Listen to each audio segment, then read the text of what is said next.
অন্যায় দেখলে রুখে দাঁড়ান, গর্জে উঠুন। আপনি দাঁড়ালে আরো কয়েকজন এসে দাঁড়াবে, ঠিক কিনা?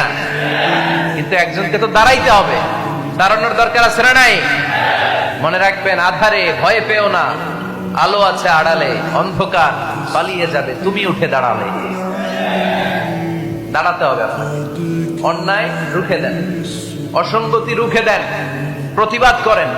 সামাজিক যত ধরনের অন্যায় আছে, যৌতুক, সুদ, ঘুষ, দুর্নীতি, রুখে দেন। আমরা এগুলোর বিরুদ্ধে। আমরা দুর্নীতির পক্ষে না বিপক্ষে? সুদের পক্ষে না বিপক্ষে? যৌতুকের পক্ষে না বিপক্ষে? এগুলোর বিরুদ্ধে সামাজিক আন্দোলন গড়ে তুলুন, কথা বলেন। Raise your voice, raise your voice heart. কণ্ঠকে উঁচু করুন, প্রতিবাদ করুন, রুখে দাঁড়ান। আপনি দাঁড়ালে সোজা থাকবে বাংলাদেশ, আপনি বসে গেলে পথ হারাবে বাংলাদেশ। অন্যায় দেখলে, ভুল দেখলে এটা বলতে হবে, কারণ সাকিতু আনিল হাক্কি শাইতানুন আখরাস। অন্যায় দেখে যে চুপ থাকে ওটা মুমিন নয়, ওটা বোবা শয়তান। চিল্লায় বলেন ঠিক কিনা?